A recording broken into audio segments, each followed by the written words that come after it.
This is breaking news from the Las Vegas Review-Journal, sponsored by Michael Gaughan's South Point Hotel, Casino, and Spa. Good morning, everyone. I'm Renee Summerauer with the Las Vegas Review-Journal. We're going to take you live to Clark County School District headquarters, where Superintendent Jesus Jara is expected to give an update on the first day of students in the classroom in nearly a year. Let's take a listen. And see our babies in school. It was really an exciting day. Started early, seeing our bus drivers take off and really to go pick up our children. Those of you who visited some of our elementary schools with me, it was you know, something that we have been pushing for a while as a school district and as for our children. So really proud of the work that we have put together, and a lot of planning that has taken place that you see it in implementation. Our principals, transportation directors, our custodial staff, our food service department, our nurses. I can't thank everybody enough. I just get to stand here and celebrate their hard work and their commitment. So wanted to take an opportunity to thank them. So let me give you a brief update on where we are with our numbers today. You know, our bus on-time rate this morning was at 98.8, almost 99% on time with arrival. So our transportation director putting our systems in place, our cleaning, our procedures for our students was well done and well orchestrated. Additionally, we had 4,485 teachers that were in school, pre-kinder through third grade, prepared for hybrid instruction, and also continuing in full distance education. Those of you who visited our campuses with me this morning, not only did we have our kids, we also had some teachers from our campuses teaching distance education. Some other schools had an opportunity where their teachers decided to do all three cohorts. Again, something that we partnered with our bargaining units and really to get our staff to provide the opportunity for all students in our education experience. 2,985 pre-K to grade 3 teachers began face-to-face instruction today. Again, phenomenal work. Approximately 1,500 pre-K to 3 grade teachers will continue to provide full distance education for those families that felt that they needed to stay at home. So again, the choice of both the educator and for our families. Today, 490 substitute teachers were in our elementary schools to helping our students transition to face-to-face, including 251 day-to-day substitutes teachers and 239 vacancy substitutes. Approximately 4,000 substitute teachers that we have in our substitute pool. So we feel confident when we continue to expand the offerings, we'll be able to provide our children the opportunity to come to face-to-face. Our cohort numbers, I know some of you have been asking. For cohort A, we had 21,763 students select cohort A. Cohort B, we had 19,757 students select cohort B. And cohort C, we had 50,548 students select cohort C. So that is students that remained at home. Food service, again, as we continue to ramp up our face-to-face instruction, we're going to ramp it, actually decreasing our food distribution, but again, continuing our work to provide our families an opportunity to be able to collect meals, as important it is for our kids to eat. Food distribution sites will be available for all children ages 2 through 18, Monday through Friday, except the holidays. All middle school parking lots will be open for food distribution sites from 7 to 11, and at our high schools will be available from 10 to 2. Again, from 7 to 2, depending on a middle school or a high school, as we start transitioning to a face-to-face instruction. So on Fridays, as we have done since the pandemic started, we will continue to feed our children, and our kids go home with multiple meals for the weekend.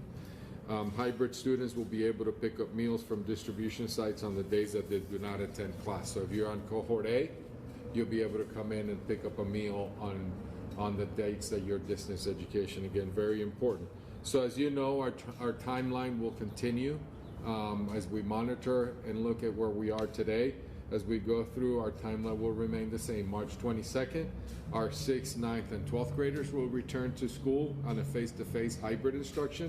April 6th, our 7th, 8th, 10th, and 11th will return, and April 6th we'll have all pre-K through 5 in distance in face-to-face instruction 5 days a week. I want to make it very clear to this community and our parents that when we are in the hybrid, when we're in the face-to-face pre-K 5, we will still be in social distancing. Some folks thought that all of the mitigation strategies were going to be relaxed.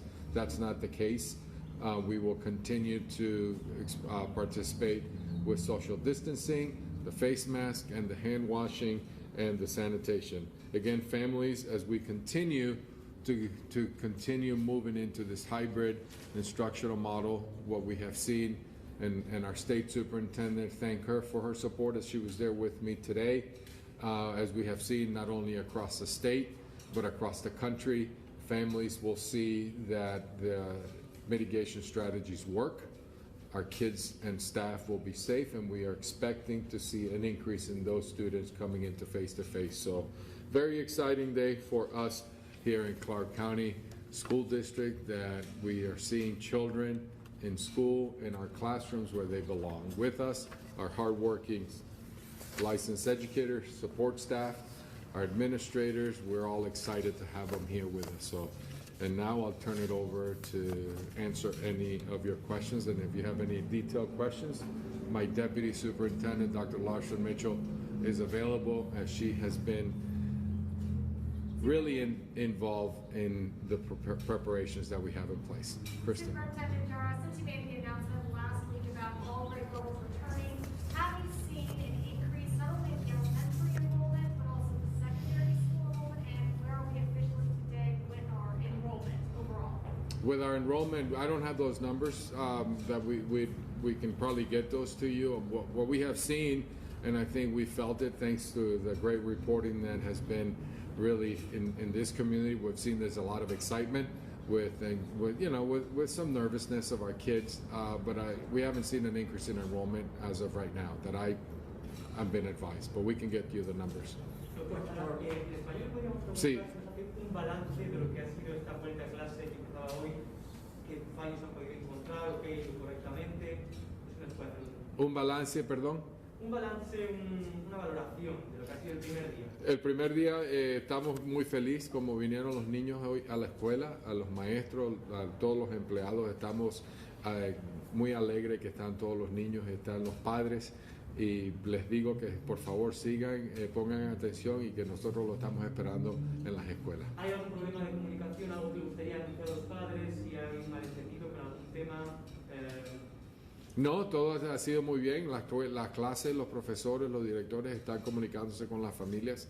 Si no los han llamado, por favor llamen a las escuelas donde están. Dr. Jara, can you talk about efforts to vaccinate teachers and where we're at? And is the goal to have all teachers vaccinated? Well, the goal is so I'll say this, the vaccination have been open.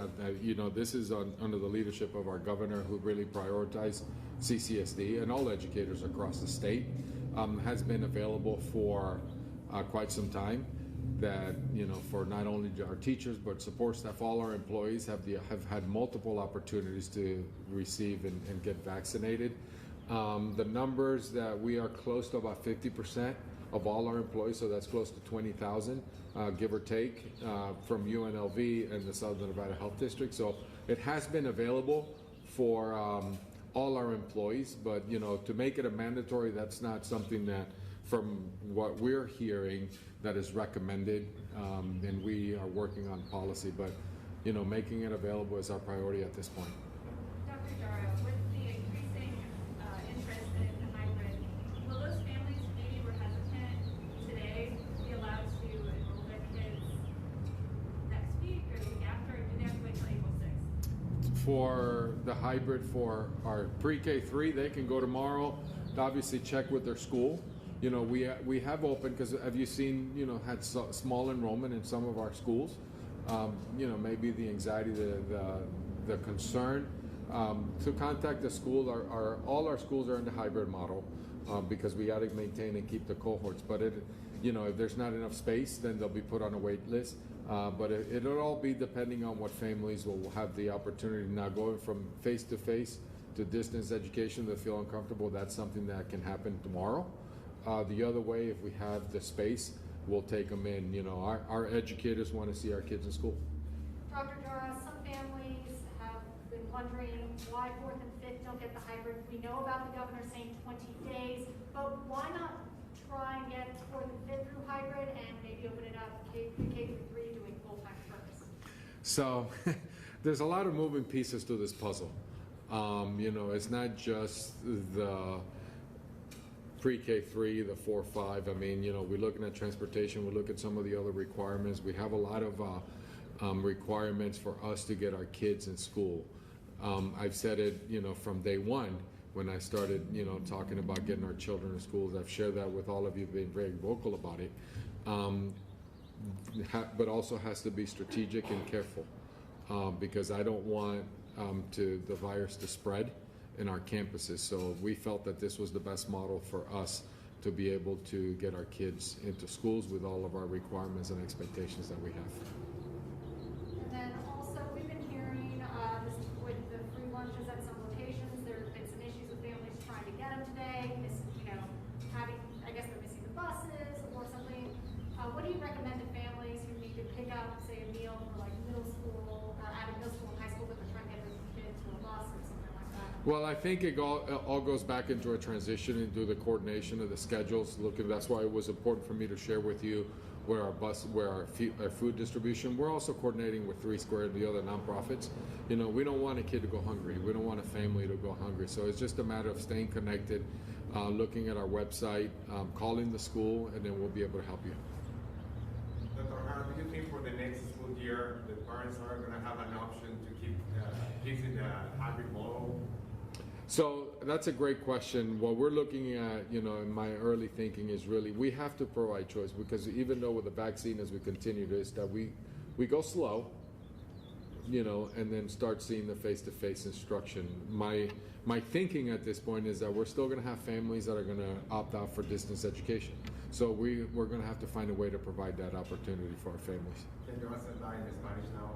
Sí, también para los padres, que nosotros tenemos que pensar lo que viene el próximo año y hay padres que van a seguir que se queden los niños en educación distancia, no entrar a la escuela. Nosotros tenemos que hacer todo lo posible para darle esa opción a los padres. Por último, doctor Jara, hay un movimiento de padres que piden que para el mes de agosto, cuando se inicie el próximo curso, ¿verdad?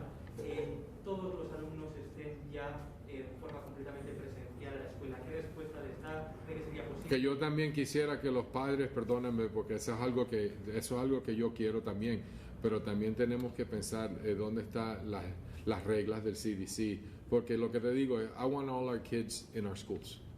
I've been saying that from day one. But we have to follow the guidelines. Tenemos que seguir la CDC y el social distancing es muy importante, las máscaras también es muy importante y limpiándose las manos. Esas son las cosas que nosotros nos va a mantener que pudiéramos tener los niños lo más pronto posible. Okay? Thank you very much for coming and looking forward to continuing our operations and welcoming our children March 22nd. Thank you so much. You just heard from Clark County School District Superintendent Jesus Jara as he updates us on the first morning of in-class instruction for students in pre-kindergarten through 3rd grade. He talked about the numbers, breaking down students in A category, B category, and the students who are continuing in distance learning. He also talked about the teacher types, the full-times and the substitute teachers, and also just briefly talking about food distribution and when and where parents can access that, whether they're on campus or off campus. But again, this is going to be a developing story. We will be reporting on the first day of school throughout the day online at lvrj.com. And of course, we will keep you updated and have an update to this story this evening at 7 p.m. I'm Renee Summerhour. Thank you so much for watching. You've been watching breaking news from the Las Vegas Review-Journal, sponsored by Michael Gaughan's South Point Hotel, Casino, and Spa.